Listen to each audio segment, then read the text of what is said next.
Welcome back to episode 25 of the Northern Steel Podcast.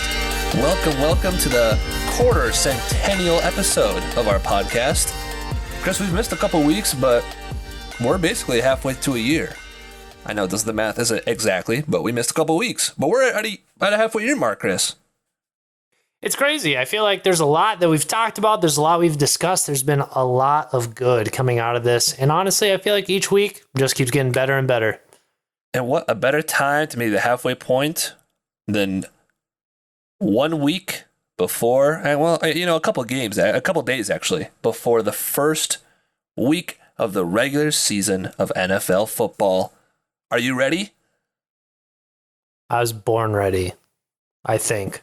Well, too bad. Slow it down, because we're not going to talk about the NFL regular season yet. We're going to talk about some news from this past week.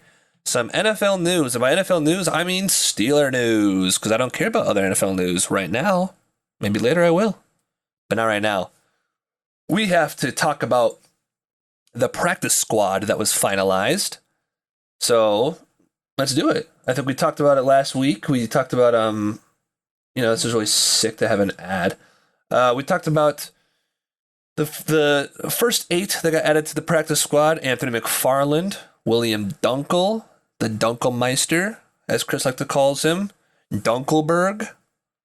You got John Legley, Ryan McCullum, Cody White for some reason.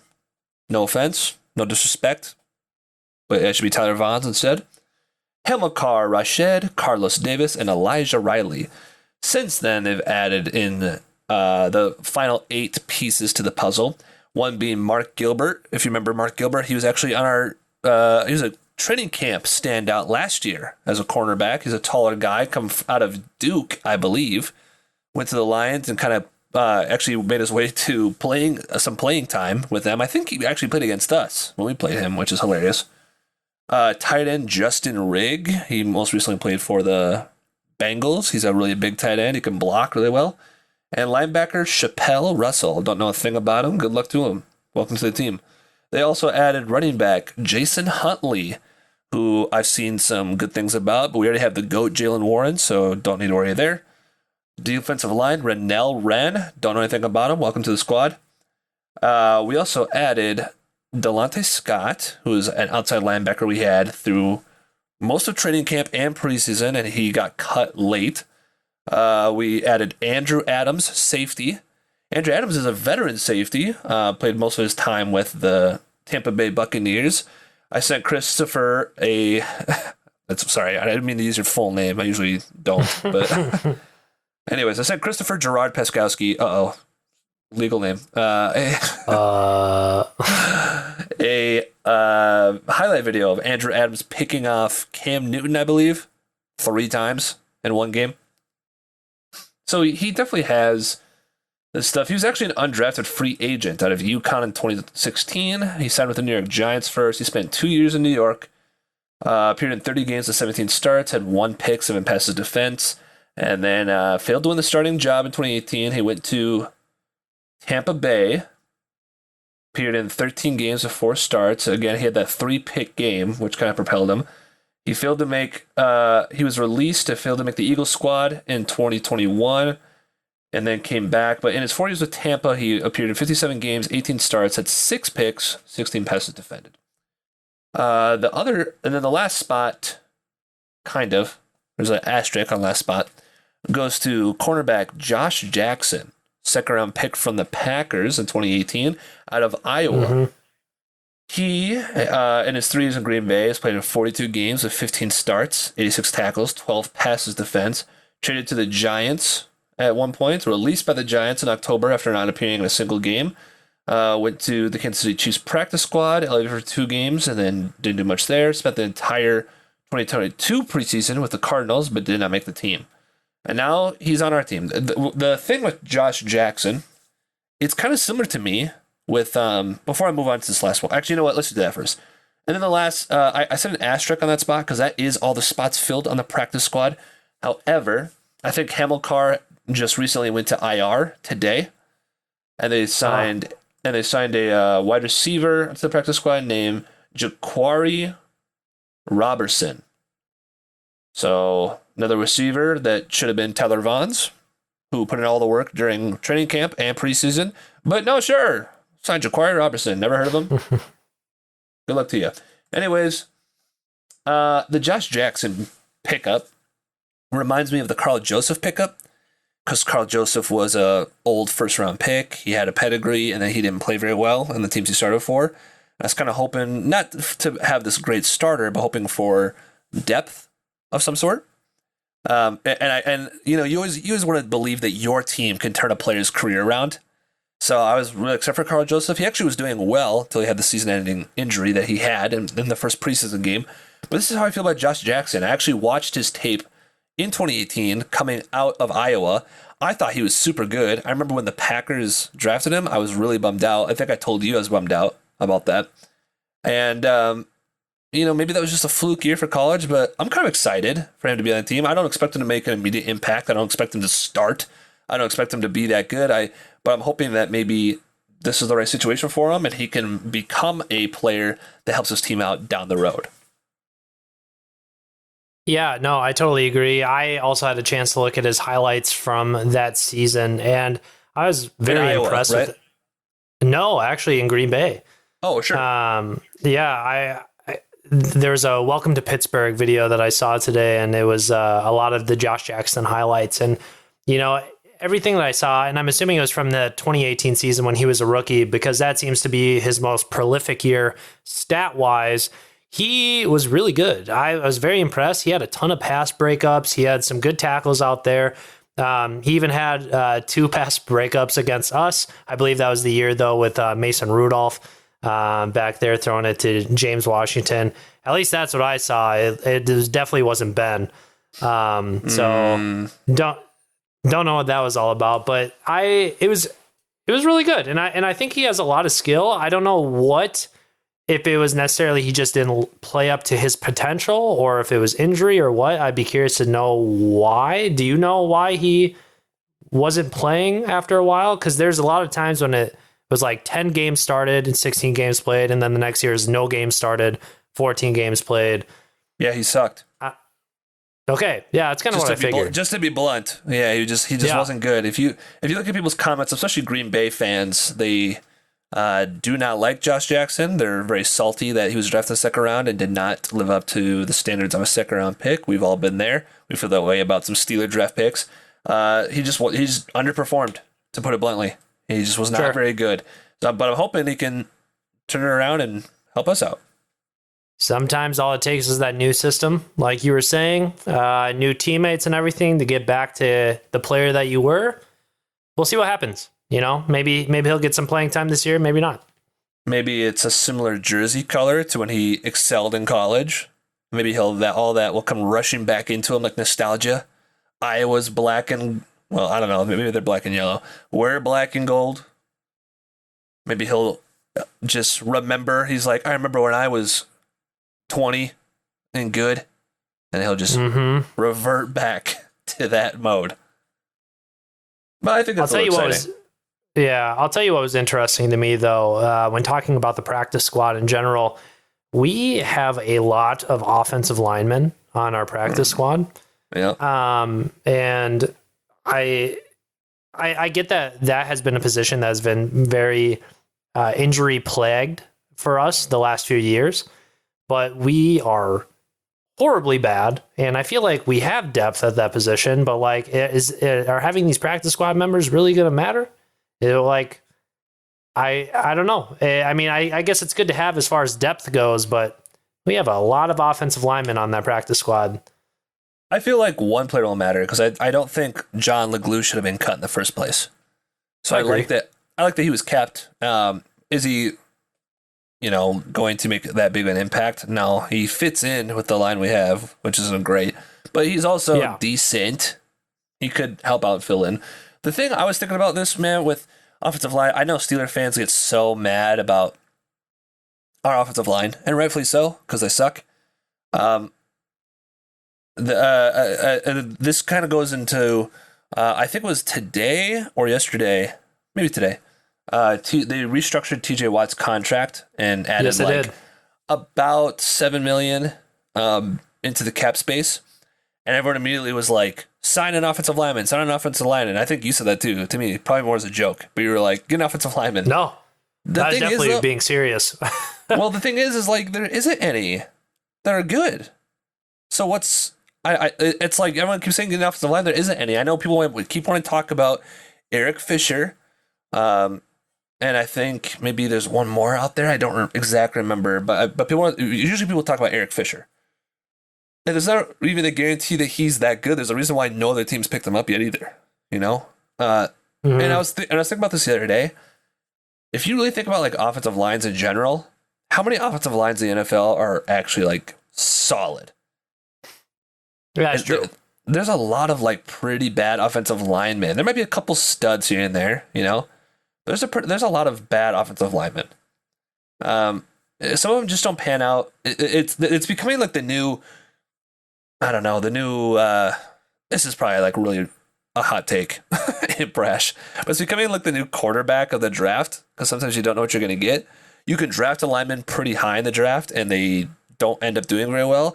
I would like to see Evan Neal and Ika Makwanu play better, but in preseason, they did not play good. I'll tell you that right now. But some of the ones did. Charles Cross played really well. Kenyon Green played really well. There was a tweet I saw that I was like appalled at, and this Steeler fan had said that he wants us to tank so we get a high top 10, top 5 O-lineman draft pick, because that's where the good ones are, and we will never get good ones later. And it's like, okay, 1, you're wrong. 2, you're stupid, because we've gotten to Castro late, we've gotten Marquise Pouncey late, we've gotten Ramon Foster late. And we could have had Linderbaum. He was a late round first pick. And we could have had Creed Humphrey, who was a second round pick. Mm-hmm. So I mean, I totally agree with you. I don't think, regardless in the draft, now granted, I think waiting until third or later, like we kind of have done in the last previous years, haven't really been working out for us. Not saying you can't find a gem in that position. However, I think if even if you spend a late round draft pick, sorry, not late round, late in like early round draft pick, like you're saying, I think you can still get a really good lineman. And also going off of the whole, like, I think we should, plummet or scratch the season and lose and everything. I have been watching probably a little bit too much of Good Morning Football. I don't know why. I think it's very entertaining. And I very much enjoy listening to... Less entertaining with Kay Adams gone, I gotta say. True. Kay Adams is a beaut. I definitely loved having her on there. She was the glue. However, yeah. And she should be on our podcast. So if you're listening, Kay, we'd love to have you on. But anyway, Kyle Brandt is someone who I feel like has been, and I don't know if he is a Steelers fan or what it is, but he seems to really just defend us and stick by our side. And he said it early on too, when he goes, the Steelers are not a team that will try to plummet for an early round pick, right? That's not Tomlin. That is not the standard of what we do in that organization. We are going to be competitive. And he's like, regardless of the changes at quarterback, coaches, things like that, we always find a way to at least be a 500 team.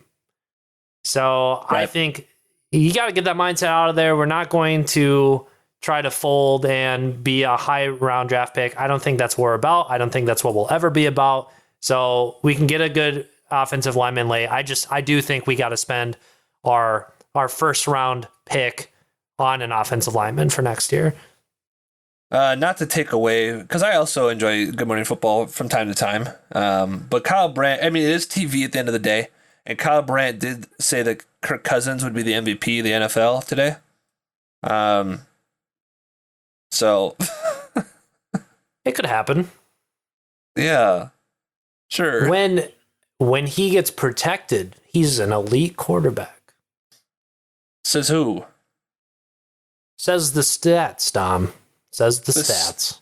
Yeah, well, when I watch him play, I see the elite play I watch is him throwing a 2-yard pass on a 3rd and 8. But hey, at least his completion percentage is high. See, but also saying that he's a good quarterback when he's protected is like saying you're a good quarterback when you throw completions, which is like, yeah, that makes sense. Yeah. So you know who'd be a great quarterback if he's protected this year? Mitchell Trubisky. But too bad he'll be running for his life every play. Thank you, Steelers offensive line. That's why we have all those practice squad members. Yeah, we're going to need we should have had a whole practice squad team of quarterbacks because I'm going to be running through them left and right for how much they get hurt. Yeah, seriously. Oh, my gosh. Let's move on to the other Steeler news. The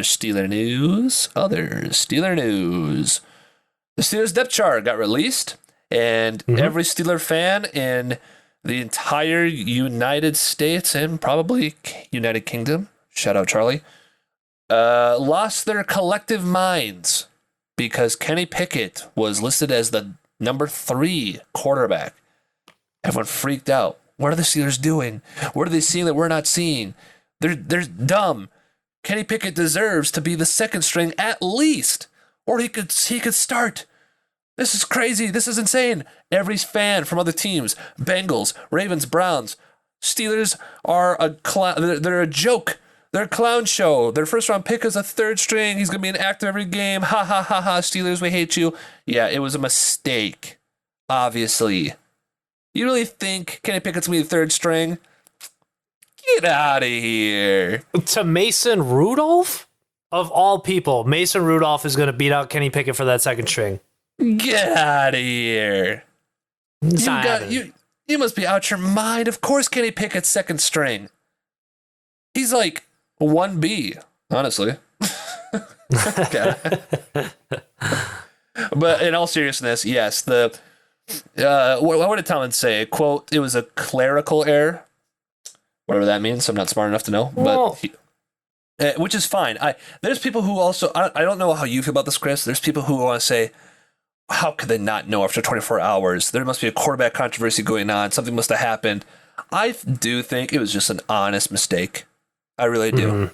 I think it was an honest mistake. I think they just sent the depth chart in because they had to, because the NFL requires it. They didn't pay any attention to it. They didn't look at it. They woke up the next day. They had 80,000 tweets of angry Yinzers being like, we want Kenny Pickett at least number 2. And they were like, he is number 2, you idiots. And then they looked at their depth chart and went, ooh, whoops, we're the idiots. And they reprinted that bad boy off and sent it out. Now, I know the team probably knew itself, but can you imagine if they didn't? And that's how they found out where they were listed on the depth chart. Can you imagine how happy Mason Rudolph must have been to be that second string quarterback and being like, holy I beat out Kenny Pickett? Like, yeah, that's right. I'm proving all those haters wrong. Mason Rudolph making a name for himself. And then Tomlin comes out in that press conference and he's like, whoa. I'm sorry, but this was all wrong. Mason, you're the new janitor for Acrisure, and Kenny's going to take the number 2 spot. Sorry, kiddo. Like, you have to be devastated, I feel like. I wish that was true, but apparently Mason had said that they knew about like the order before the depth chart was released. And when it was released, he even said, like, Mason himself was like, fake news. Like, we'll fix that. It's not true. Mm-hmm. So I don't think anyone else is freaking out at all about it. You know, but, and I also kind of figured, go for it. I was going to say, funny to think about, though. I was going to say, I also kind of had a feeling when the initial depth chart was released because not only seeing Mason as the number 2, I was like, well, that's a little funny. But also seeing Cody White's name on the starting depth chart, I was like, is this really a thing? Like, no. So I don't know. Speaking of positions, it's the usual cast that you would think is a starting squad. Like we said, Mitch is starting quarterback. Kevin Dotson beat out Kendrick Green at left guard, Shocker. as he should. Yeah, right. Wow. Tomlin was asked about this, and he said, KG didn't play good enough, to which the fans responded, obviously. You have the starting offensive line is going to be Dan Moore, Kevin Dotson, Mason Cole, James Daniels, and Chukwuma Okorafor, wide receiver Deontay, Claypool, and Pickens as a starter. Very, very cool. And backups right now on the wide receiver are Gunner at 4th string, Steven Sims, and Miles Boykin. I imagine something might move around there when Kelvin Austin comes back from IR, but for now, that's what it is. Tight ends, you know the drill. Pat Freiermuth, Zach Gentry, Connor Hayward. Running back, Jalen Warren is 2nd string running back behind Najee. I would love for them to use him this year and use him a lot. I think he's a bullying ball who can take some punishment and take the punishment off of Najee, especially if that's just not working out. A good change of pace back would be nice. He runs hard, he runs fast, and he runs into a wall of people. I will say, even if they don't utilize Jalen Warren, which I think would be a huge mistake to not give Najee some breaks, it will be nice having a mobile quarterback because that'll open up the play calling so much to where maybe we can actually not solely rely on one man in the backfield. Totally. So we'll see what happens. On defense, it's normal stuff. Cam Hayward, Larry, Tyson Alalu, those are your starters on the D line. With so much good depth behind that line with Isaiah, Leal, Chris Wormley, Montravius Adams. Left outside linebacker, or linebackers, obviously TJ, Highsmith. Very surprising. Right. I don't know how TJ made the team. Not even good, but there he is. Nope. Alex Highsmith, of course. Miles Jack, of course. And Devin Bush getting the starting spot. A lot to Steelers fans' dismay. Is that the word I'm looking for? They don't want Devin Bush to start, but he is. And I think this is his chance to prove himself. He's going to start ahead of Robert Spillane. Mark Robinson is behind Miles Jack, which is cool for him. He made the 2nd string spot behind Miles Jack, with Marcus Allen flying behind. A lot of people were saying, how can Mark Robinson not start? You guys got to relax. For how overhyped you guys are on Mark Robinson, it's crazy how over much you hate Devin Bush. Mark Robinson hasn't shown me any reason why he should start over Devin Bush. He really hasn't. No. He showed flashes of some good things, but come on, let's be serious here. And who's to say he can eventually grow into that spot? But I agree with you. Mark Robinson, he definitely can lay the boom. He could definitely get into the hole, but it's not like it was automatic. It's not like he hit that hole every single time. He made mistakes. Those things happen, but I do think it is a bit much to say that he deserves that starting spot over Devin Bush. And if this take makes you mad, I dare you to message us on Twitter privately, just so I can know that you listened to the podcast this far. Please, it would mean a lot to us. Yeah, please keep listening. Thank you.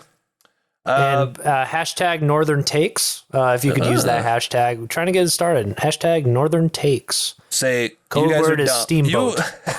You guys are you guys are dumb. Hashtag Northern Takes. That's all I gotta say. Hey, we'll take it. The Steelers also released Derek Tuska, my NDSU boy, for Jameer Jones, who was outside linebacker training camp stud last year. And now Derek Tuska joins every other Steeler linebacker on the Titans.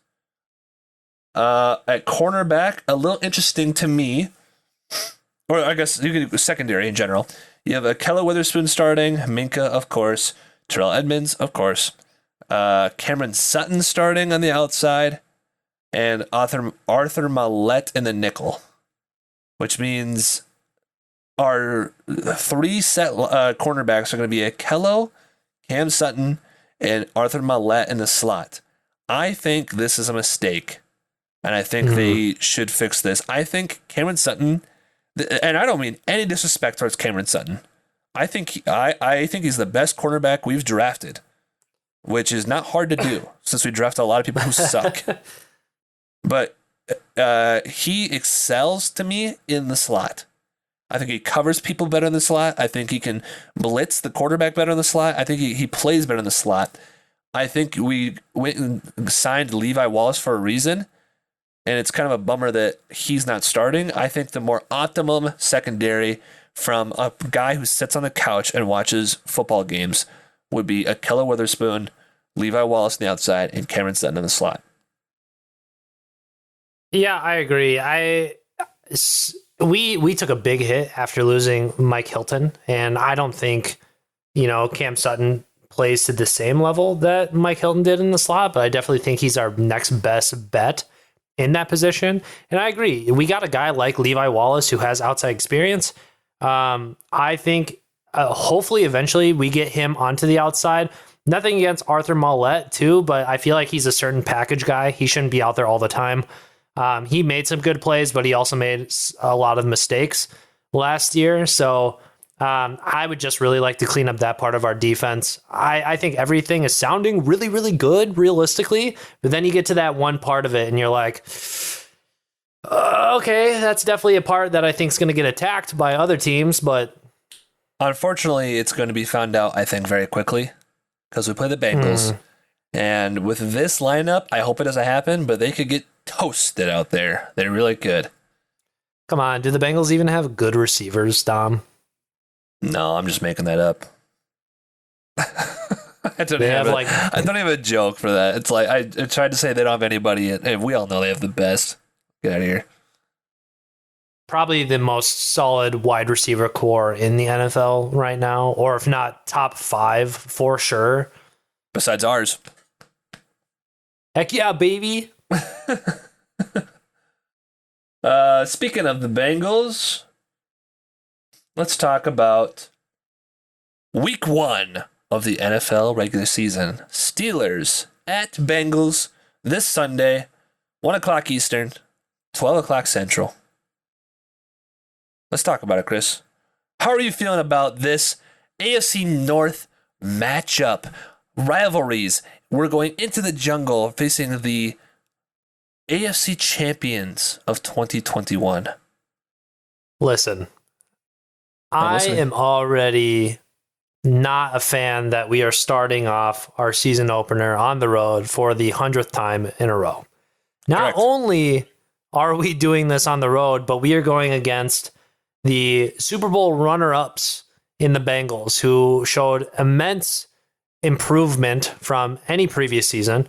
Joe Burrow had... Yeah, sure. Full disrespect. Instead of Super Bowl runner-ups, the Super Bowl losers. Okay, go ahead.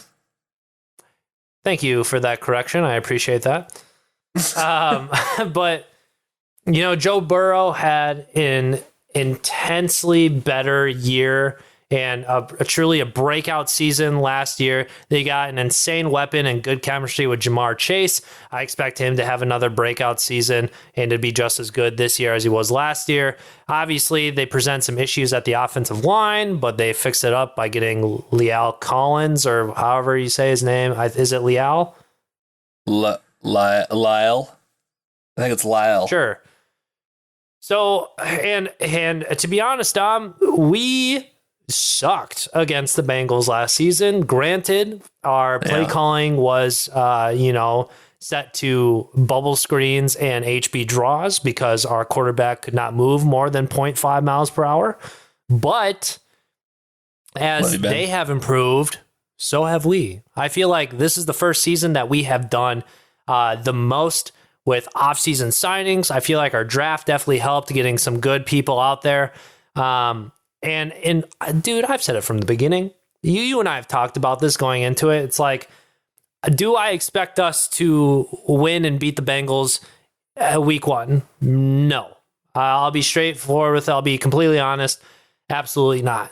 However, if we can make a statement, to me, this is more of a statement game than it is anything else. If we can make a statement, go into their house and show that we're competitive, make it go into the fourth quarter being like a 1-possession game. And even if we lose by that little bit or whatever, I will feel so good and confident because, we gotten better. The Bengals, I also feel like, have added so much to their team from last year. That would say so much about our team and get me so excited for what is to come. And also that gets me excited for the next time we play them because I will feel like we have a chance. What are your thoughts on it? I completely agree, Chris. I think I would be also very happy to keep you competitive. The thing with this game that I think people don't understand is everyone wants to immediately be like, F the AFC North, which I agree. F the AFC North, obviously. F the Bengals, obviously. But they are good. They are a good football team. The way we could get a win and surprise them is because it is week 1, and you never know how people are going to play. Everyone likes to talk about how we beat Buffalo in week 1 last year, and yes, we did beat them in Buffalo last year. You move that game into December, we don't win that game, in my opinion. But because it's week 1, we're able to sneak up on them and things have go our way. I personally am looking for, kind of like what you just said, I'm looking to stay competitive. I'm looking for how the offense is going to play. I think that's like the biggest thing. I'm not even necessarily looking for a win week 1. This team is such a mystery. We've had Big Ben for almost 2 decades, and we kind of know what we're going to get all the time. Last year was an anomaly because of his limitations physically, and our play calling wasn't the greatest to match his skill set, obviously. But I don't really know what we're going to get. We've seen flashes of it in the preseason, but we've also been mixing quarterbacks around. We're trying to figure out a quarterback battle. So now we finally have the full starters out there, sans Deontay Johnson potentially. But still, we finally have the full starters out there, a full 60 minutes to see Matt Canada put his offensive playbook to work. And I want to see how successful that can be. Even if we have drives that punt a lot, are we moving the ball? Are we going 3 and out immediately? Are we driving a little bit? Are we able to put some points on the board, even if they're field goals? Are we able to move the ball? Are we able to drive? Are we able to do these things? Are we able to stay competitive with these guys? If we win, of course, bro, I'm gonna be on cloud 9. Of course, I'll be talking mad smack. Are you kidding me? But I'm not gonna sit here and tell you that I expect a win. What I want, like you said, stay competitive. Show the league that the Steelers are not going to be this top 10 draft pit team next year. Show them that we're here to compete. We're here to try to get a playoff spot. And that if we lose this game, that's fine because we went and showed out what we're about. And that we're going to build off these things. We score some points. We do some good things defensively. We keep it close. It's a competitive game. We build on that because it's only week 1. It's a long season. That's kind of what I'm looking for. Couldn't have said it better myself. But if we want to talk about a victory, a potential victory, Chris, what are some keys to the game to let the Steelers snatch a victory from the jungle of Cincinnati? Well, Dom, I'm glad you asked because I have my keys to the game right here in front of me. So, sponsored by me. All right. So, first off, I think what's really important, especially when going into Cincinnati, is we got to protect the ball and win the turnover ratio. I saw a really interesting stat line today when I was doing my research and everything, and it showed how our record is split up when comparing it to the turnover ratio. And we were 7-3 when we had a greater than 1 turnover ratio last year. We were 2-0 when we were even. And then we were 0-5-1 when we had 1 or worse turnover ratio. That's horrible, right? And I mean, even if it's 1 interception or anything like to not win a single game, that hurts, right? I think natural. Yeah, it makes sense, right? If you put yourself in a position to lose, that's what's going to happen. Right. However, I think Trubisky's got to make sure that he's making the right calls. He's doing the correct reads, and he's putting the ball in places to where only our guys can get it. It's like we talked about last week. Efficiency is going to be everything. So we definitely got to protect the ball. Another key to the game is I think we got to rush for over 100 yards. And I'm not saying that's got to be all Najee. I just think we have to establish a running game. We got to make sure that we can equally distribute between passing and running the ball and kind of leave the defense on their heels and falling backwards. I think that's going to create a great rhythm and pace to the game and also kind of give us the upper hand. Number thing is we got to control the middle of the field. I think if we can utilize that and open up space, that's going to be great for us driving down. Getting it to Muth or Claypool or whoever else is in the slot will be good, and just kind of controlling that part of the game. And then last but not least, a key to the game is we got to get to Burrow. Burrow was one of the most highly sacked quarterbacks last year. His line was absolutely atrocious. I know that they picked up some help, and Collins is especially going to be the guy lining up over TJ. We just got to make sure that we get to the quarterback and get him down on the ground. And so those are kind of my keys to how I feel we can do in winning this game. Let me add on to your keys, kind of like following the same point, but a little more detailed on the things. When you say win the position battle, but also get to Joe Burrow, I think those things go hand in hand. And I think it's going to be tough, but this team can do it. Sure, the Bengals offensive line has gotten better with the addition of La'el Collins and maybe some others, but looking at their offensive line, I don't really... The right side of the line is definitely stronger with La'el Collins and Alex Kappa. The left side of the line is weaker. So when you say get to Joe Burrow, we all know how TJ Watt can play. He's going up against a really good lineman. We all know he's a stud himself. But I think more of a key player in this scenario, and let's start it off strong right away, is Alex Highsmith. Because if you have their stud O-line going against our stud defensive guy and they're battling all day, these other guys need to eat. They need to feast. And it starts with Alex Highsmith on his side going against Jonah Williams, and I think he should be able to beat him. Confidently should be able to beat him. As well as the left side, I think Cam plays more left side as well. And that's also a weaker side of the line, and I think it's going to start there. Even if it's not Cam there. Larry Ogunjobi against his old team. You don't think he wants to get some hits on the quarterback and stop the runs? I think those are two key players to get. And like you said, when the pass rush gets there, that's going to help us out, potentially get these turnovers. Because these wide receivers are good, guys. They really are. Jamar Chase, T. Higgins, Tyler Boyd. Tyler Boyd that's a great third-string wide receiver. At one point, who was their number one? Yeah. Joe Mixon's a great running back, obviously, so looking to stop the run any way we can and not let up a bunch of rush yards on us. But those are kind of key defensive players. Yeah, I totally agree. Oh, go for it. No, go ahead, Chris. Go.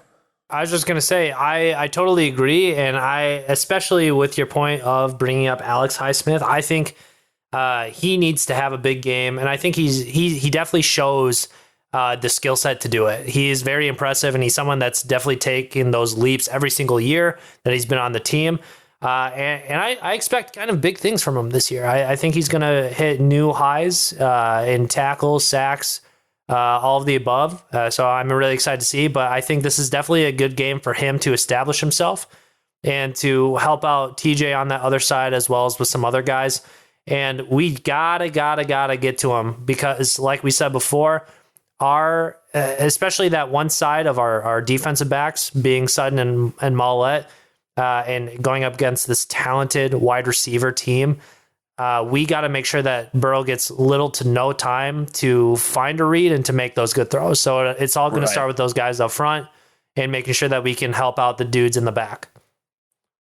On the other side of the ball, when you said establishing a run game and getting 100 yards, yes, I think if they can establish a run game and they can control the clock, that's going to help them. When you're facing a team with a high-powered offense, the more you can control the clock and waste the clock and take 8 to 11 play drives on the field for hopefully a touchdown, the better off you're going to be, the better chance you're going to have to win. That is going to be a very tough task because the Bengals' front line is pretty decent. Pretty good. Let's not even say that. I mean, Sam Hubbard, DJ Reader, BJ Hill, Trey Hendrickson. That's a very, very solid defensive line. Good. And then a linebacker, Logan Wilson, played really well last year and he has continued to play well. So that's kind of like this good little front area. Jermaine Pratt, not really worried about. And then if you can have the time to even throw the ball, I think you can make some stuff happen, because I'm not really scared about cornerbacks, really.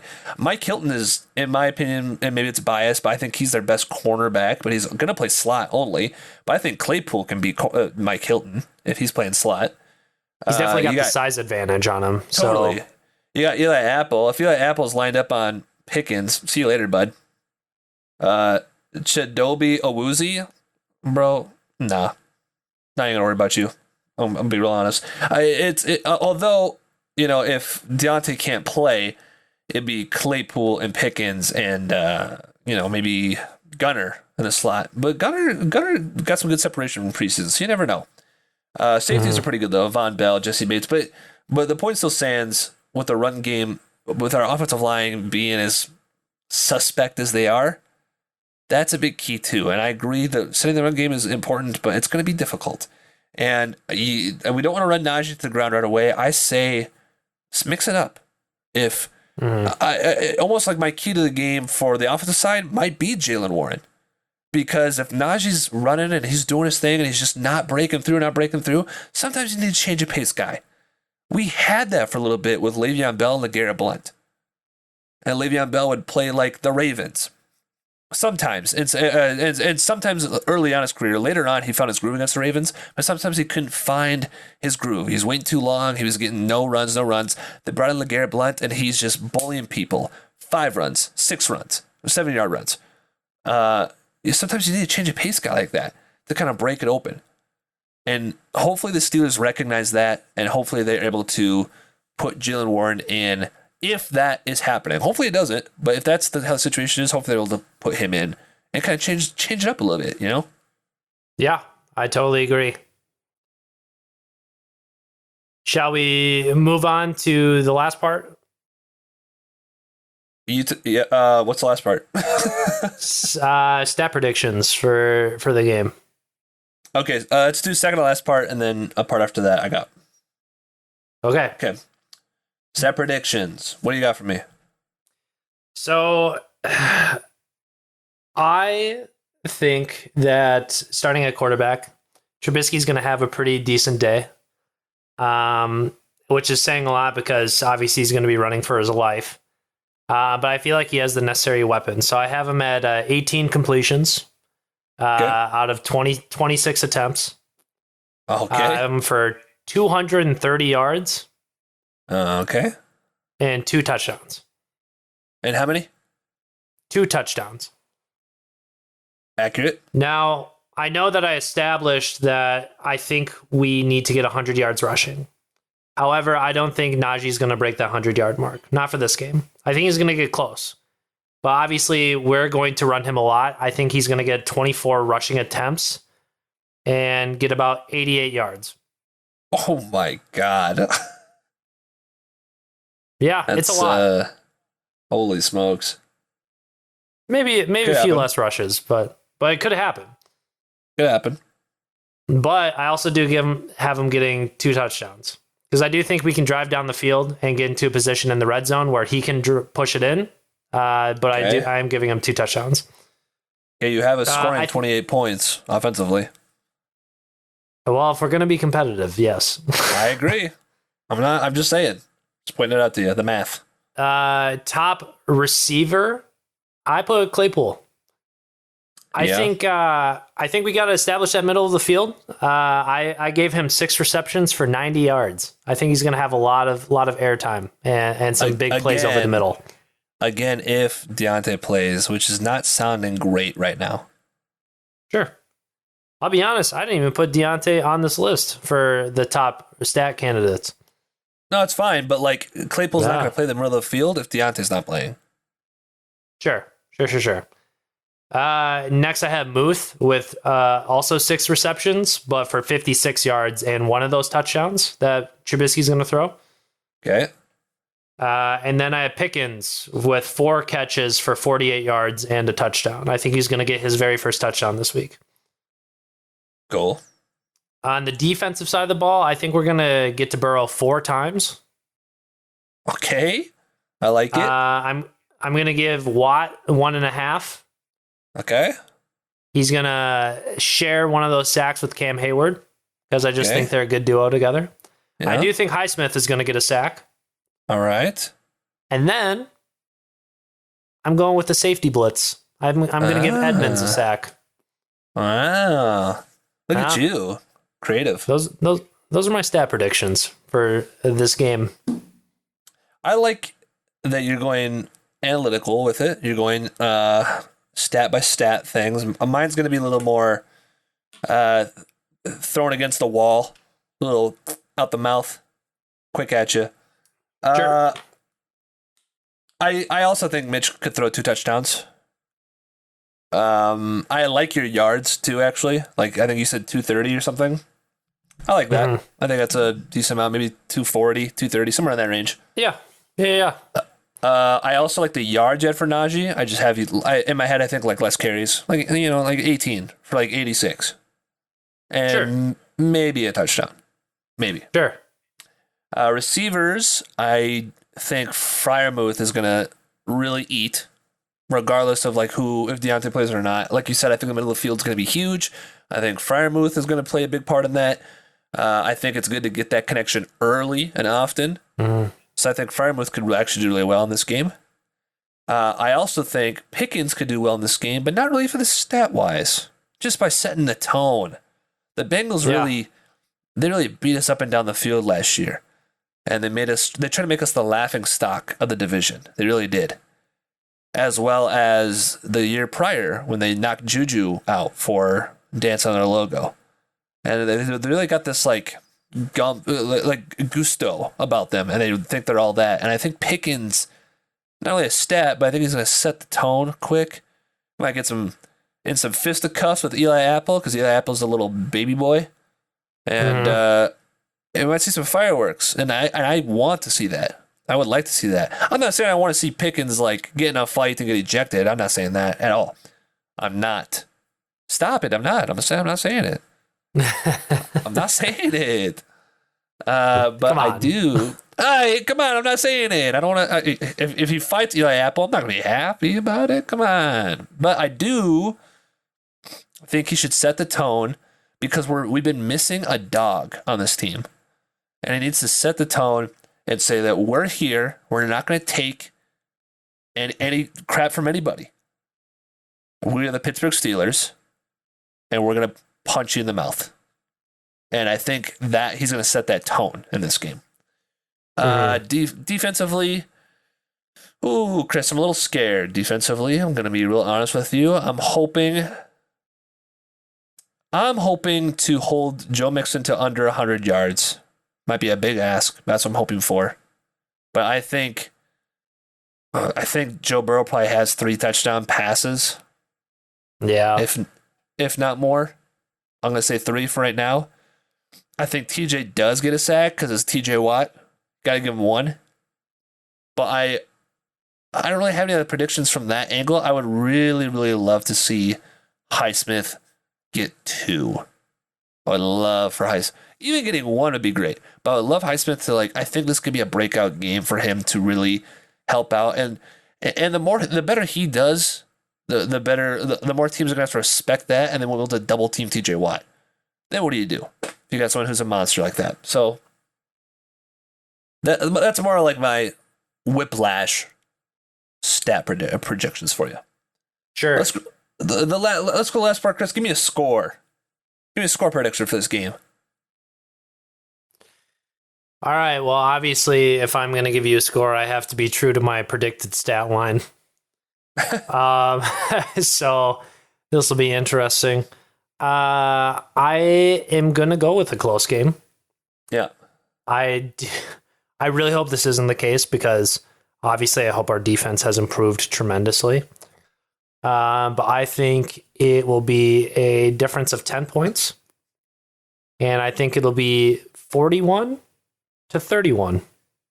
Oh my God. High scoring. I was gonna say I gotta give Boswell a field goal. I can't not give him a field goal. If I'm gonna give us 4 touchdowns, there's not a chance that we go and score every single time during a scoring drive that it's a touchdown. I thought the score I was gonna give the Bengals was gonna be too high, but golly. Let me guess, you're probably gonna say something like 27. I was gonna say 27, or 30, somewhere in that range. 27 to 30 to 23. I hope yours is right. That's what it's 20 to 23. 27 to 30 to 20 to 23. Can I do ranges? That's not fair, Dominic. You can't do ranges. Shut up. This is my show. I'm doing ranges. I hope I'm wrong. I hope we win. Me too. I hope we win 55 to 0. Me too. Before we head out, Chris, I think it might be fun maybe every week if we want to like do a quick rapid fire picking the games for the week, and we can kind of see our record at the end. Sure.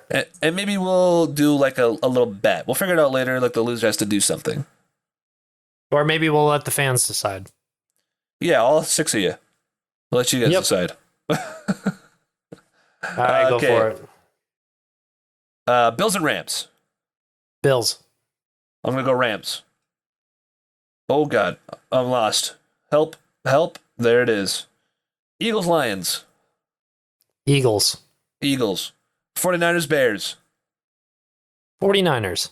Niners. Steelers, Bengals. I'm going to say Bengals. I know it's a Steeler podcast. I'm going to say Bengals. Yeah, me too. Patriots, Dolphins. I'm going with the Patriots. Incorrect. Dolphins. Browns, Panthers. Interesting. Panthers. Screw the Browns. Panthers. That's right. Colts, Texans. Colts. I'm just kidding, Colts. Saints, Falcons. Saints. Ravens, Jets.